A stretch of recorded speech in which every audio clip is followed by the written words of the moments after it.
একটু যদি আপনারা অপারেশনের স্পেসিমেনটি দেখেন তাহলে সবচেয়ে ভালো বুঝতে পারবেন। এখানে যেমন দেখা যাচ্ছে বেলুনের মতো একটাই, ঠিক এটা আমি এইমাত্র অপারেশন করে বাইরে বের করে নিয়ে আসছি। আসসালামু আলাইকুম, আশা করি দর্শক মণ্ডলী ভালো আছেন। আজকে এইমাত্র আমি 4 বছরের একটা বাচ্চার পিত্তনালীর জন্মগত ত্রুটি, যেটাকে মেডিকেলের ভাষায় বলা হয় কোলেডোকাল সিস্ট, সেই অপারেশনটি শেষ করলাম। কোলেডোকাল সিস্ট এটা এক ধরনের জন্মগত ত্রুটি।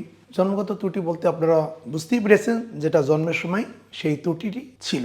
এই জন্মগত ত্রুটি অনেক সময় মানবদেহের বাহিরের অংশেও হতে পারে, যেমন 5টি আঙ্গুলের পরিবর্তে 6টি আঙ্গুল, অথবা অনেকের পা বাঁকা হয়, আবার অনেকেরই নাভিটা ফোলা থাকে, আবার ক্ষেত্র বিশেষে অনেকের মলদার অথবা প্রস্রাবের রাস্তাটা সঠিক জায়গা হয় না, যেটা জন্মের সময় একজন সাধারণ মানুষও বুঝতে পারে যে এর জন্মগত ত্রুটি আছে। আবার অনেক ক্ষেত্রে বুকের ভিতর বা পেটের ভিতর বিভিন্ন অর্গানের জন্মগত ত্রুটি থাকে, যেটি হয়তোবা জন্মের সময় শনাক্ত হয়, অথবা ওই সময় বোঝা না গেলেও পরবর্তীতে কোনো উপসর্গ যখন দেখা দেয় তখন শনাক্ত হয়। আজকে যে অপারেশনটি করলাম এটি পিত্তনালীর এক ধরনের জন্মগত ত্রুটি। সেটি কি আপনারা জানেন? আমরা যে খাবারগুলো খাই সেটি হজম করার জন্য বেশ কিছু পাচক রস প্রয়োজন হয়। সবচেয়ে যেটি গুরুত্বপূর্ণ সেটি হলো লিভার পিত্তরস নামক এক ধরনের পাচক রস তৈরি করে পিত্তনালীর মাধ্যমে খাদ্যনালীতে পাঠিয়ে দেয়। এই যে পিত্তনালী, সেই পিত্তনালী যদি জন্মের সময় বেশ স্ফীতাকার বা মোটা বা ফলা অবস্থায় থাকে, সেটাকে বলা হয় কোলেডোকাল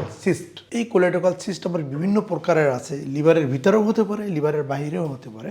সাধারণত কোলেডোকাল সিস্ট হলে কিভাবে বোঝা যায়? বাচ্চার পেটের ডান দিকে ব্যথা হবে, মাঝে মাঝে কাঁপুনি সহ জ্বর আসবে এবং চোখ সহ সমস্ত শরীর হলুদ হয়ে যাবে। ইভেন অনেক সময় এমন হতে পারে যে পেটের উপরিভাগে ডান দিকে একটা চাকার মতো অনুভূত হতেও পারে। এ বাদেও আরো বেশ কিছু উপসর্গ নিয়েও বাচ্চারা চিকিৎসকের কাছে আসতে পারে। কোলেডোকাল সিস্ট শনাক্তকরণের উপায় কি? ব্লাডের কিছু ইনভেস্টিগেশন দেওয়া হয়। সেটি হলো, দেখা যাবে যে যখন বিশেষ করে ইনফেকশন, WBCটা বেড়ে যাবে, এবং আলট্রাসোনোগ্রাম করলে অনেক সময় শনাক্ত হবে যে পিত্তনালীটা যতটা সরু থাকার কথা, সাধারণত একটা বাচ্চার 1 মিলিমিটার থেকে 2 মিলিমিটার পর্যন্ত, কিন্তু দেখা যাবে ক্ষেত্র বিশেষে 10 মিলিমিটার বা 20 to 30 মিলিমিটার এরকম হয়ে আছে। সবচেয়ে বেস্ট ইনভেস্টিগেশন টুল হলো MRCP, অর্থাৎ পেটের যদি একটা MRCP করা হয় তাহলে পিত্তনালীটা কেমন আছে বা তার জন্মগত ত্রুটি থাকলে সেটি কোন প্রকারের, সেটি সবচেয়ে ভালো দেখা যাবে। যেমন এইমাত্র যে বাচ্চাটার অপারেশন করলাম ওরও একটা MRCP আছে, যদি একটু দেখাই তাহলে আপনারা বুঝতে পারবেন। এই যে আপনারা সাদা বেলুনের মতো একটা অংশ দেখছেন, এটাই হচ্ছে কোলেডোকাল সিস্ট। নর্মালি এইটা এরকম সিস্ট আকারে থাকার কথা ছিল না, খুবই চিকন থাকার কথা ছিল, খুবই চিকন, মাত্র 1 থেকে 2 মিলিমিটারের মতো। বাট এইটা 29 মিলিমিটার আছে, অর্থাৎ অনেক মোটা বেলুনের মতো ফুলে আছে। এটাই হচ্ছে কোলেডোকাল সিস্ট।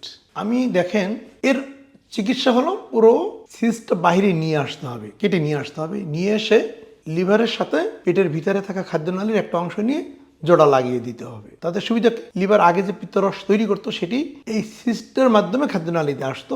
এখন যেহেতু সিস্ট কেটে ফেলা হয়েছে, এখন কেটে ফেলার পরে যেহেতু খাদ্যনালীটাকে লিভার সাথে লাগিয়ে দেওয়া হয়েছে, লিভার আগের মতোই পিত্তরস তৈরি করবে, সেটি সরাসরি লিভার থেকে খাদ্যনালীতে যাবে। একটু যদি আপনারা অপারেশনের স্পেসিমেনটি দেখেন তাহলে সবচেয়ে ভালো বুঝতে পারবেন।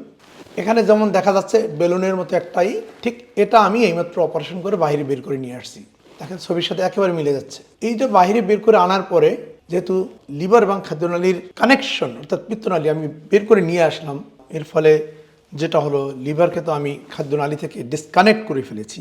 যেহেতু লিভার যে পিত্তরস তৈরি করতো, সেই পিত্তনালীর পরিবর্তে যে সিস্ট ছিল, সেই সিস্টের ভিতর থেকে খাদ্যনালীতে আসতো। সিস্ট যেহেতু নেই, তাহলে এখন কিভাবে লিভার যে পিত্তরস তৈরি করবে সেটি খাদ্যনালীতে আসবে? পেটের ভিতরে থাকা যে লম্বা খাদ্যনালী, তার একটি অংশ নিয়ে আমি লিভারের সাথে সরাসরি জয়েন করে দিয়েছি, বাইপাস করে দিয়েছি। এখন আর লিভারের তৈরি হওয়া রস সরাসরি খাদ্যনালীতে চলে আসবে।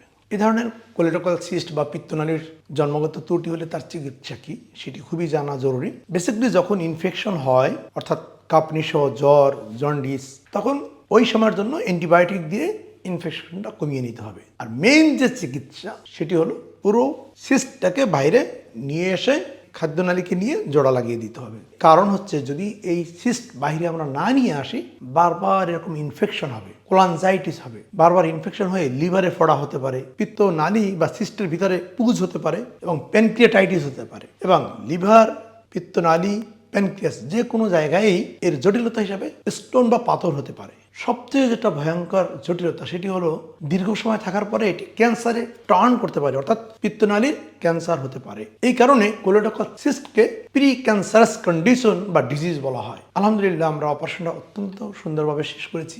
বয়স মাত্র 4 বছর। অনেক সময় বাচ্চার বাবা মা আমাদের কাছে প্রায় প্রশ্ন করেন, আমার বাচ্চার তো এরকম একটি সমস্যা হয়েছে, হয়তো বা লিভারের ভিতরে টিউমার হয়েছে বা পিত্তনালীর জন্মগত ত্রুটি বা পিত্তথলিতে পাথর, বলে যে এত ছোট বাচ্চার কিভাবে অপারেশন আপনারা করবেন, আমরা তো ভয় পাচ্ছি। আসলে দেখেন, বয়স কোনো ফ্যাক্টর নয়। যে কোনো বয়সেই সার্জিক্যাল কোনো ডিজিজ দেখা দিলে অবশ্যই সময় মতো চিকিৎসা করে নেওয়াটাই বেটার। নতুবা পরবর্তীতে এর যে জটিলতা হয় সেই জটিলতা সহ চিকিৎসার জন্য অনেক খরচ যেমন বেশি পড়ে এবং সেই সময় প্রপারলি চিকিৎসাও দেওয়া সম্ভব হয় না। এ কারণে শুধু কোলেডোকাল সিস্ট নয়, যে কোনো জন্মগত ত্রুটি সহ কোনো সার্জিক্যাল সমস্যা হলে বয়সের কথা চিন্তা না করে সেই ডিজিজ স্পেশালিস্ট সার্জনের কাছে গিয়ে চিকিৎসা করিয়ে নিতে হবে। আমরা যেহেতু হেপাটোবিলিয়ারি অ্যান্ড প্যানক্রিয়াটিক সার্জন, আমরা সাধারণত লিভার, পিত্তথলি, পিত্তনালী ও প্যানক্রিয়াসের যে কোনো সার্জিক্যাল সমস্যার চিকিৎসা করে থাকি। আশা করি বিষয়টি বুঝতে পেরেছেন, কোলেডোকাল সিস্ট কি, উপসর্গ কি এবং হলে চিকিৎসা কি। যদি ভিডিওটি ভালো লাগে আপনার পরিচিতদের মাঝে শেয়ার করে তাদেরকেও জানার সুযোগ করে দিন। ভালো থাকুন, আল্লাহ হাফেজ।